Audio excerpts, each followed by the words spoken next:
আসসালামু আলাইকুম প্রিয় ভিউয়ার্স, চলুন আমরা মালয়েশিয়ান পাহাড়ে ভিতরে ঢুকে কিভাবে বন্য মুরগি শিকার করা হয় সে দৃশ্য আপনাদেরকে দেখাবো।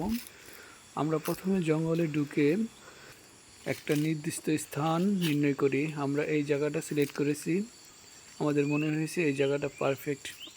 মুরগি এখানে আশেপাশে আছে। সে বলতেছে সে একজন মালয়েশিয়ান মানুষ। সে বন্য মুরগি ধরার জন্য খুবই এক্সপার্ট একটা লোক। সে এভাবে পাতগুলো দিয়ে একটা গোলাকার বৃত্ত তৈরি করবে। এই বৃত্তের মাঝে আমাদের যে টোপটা আমরা মাঝখানে রাখবো। তারপর আমাদের শিকারি এখানে এসে ফাঁদে পা দিবে। দেখতে থাকুন আমরা কিভাবে এই ফাঁদগুলো তৈরি করি। আসলে আমিও আগে কখনো দেখিনি। এই মালয়েশিয়ান ভাইদের সাথে জঙ্গলে ঢুকেছি, আমি নিজেও দেখব। তার পাশাপাশি আমার যে সকল ভিউয়ার্স আছে তাদেরকেও দেখাবো। আমার সাথে থাকুন। এই যে এই ভাই, তার টোপ মানে তার হাতে থাকা তার পালিত যে মোরগটি আছে, সে নির্ণয় করে দেখতেছে যে আশেপাশে যে ফাঁদ এই ফাঁদে কিনা আবার তার নিজের মোরগটাই না আটকে যায়। সেজন্য সে চারদিকে মেপে দেখতেছে যে আসলে ঠিক আছে কিনা। তার মনে হয়েছে এই পাশটাতে একটু কাছাকাছি হয়ে গেছে, যার জন্য সে এই পাশের ফাঁদগুলো এক এক করে উঠিয়ে একটু দূরে সরে আবার গেঁথে দিচ্ছে মাটিতে। এভাবে আমরা এই মুরগিটিকে মাঝখানে রেখে একটা বৃত্ত তৈরি করি, যাতে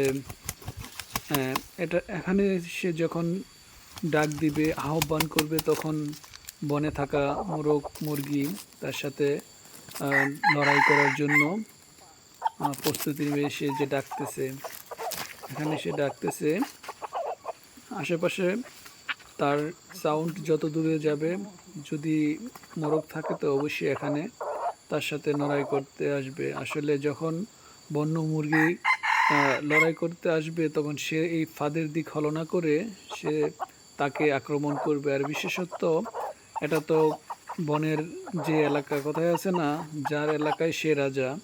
এখানে যদি অন্য আরেকজন রাজত্ব করতে আসে, তখন তো সে অবশ্যই তাকে আক্রমণ করবে। এজন্য সে আহ্বান করতেছে যে আমার কাছে আসো। তো এভাবে সে প্রতিনিয়তই ডেকে যাবে। কাছে বৃত্তে যখন থাকবে, তখন ঠিকই তার টোপে ফাঁদে পা দিয়ে আটকা পড়ে যাবে।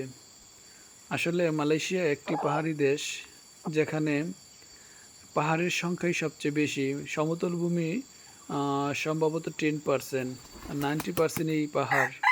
এই জন্য আমরা যারা সমতল ভূমির মানুষ, বিশেষ করে আমরা বাংলাদেশের মানুষ, আমাদের এখানে চট্টগ্রাম কিছু অংশ আর সিলেটের কিছু অংশ পাহাড়। মালয়েশিয়ার তুলনায় বাংলাদেশিগুলোকে টিলাই বলা যায়, ততটা উঁচু নয়। বাংলাদেশেরগুলো তো ছোট ছোট, আর পুরা মালয়েশিয়াই বড় বৃহৎ বৃহৎ পাহাড় আছে।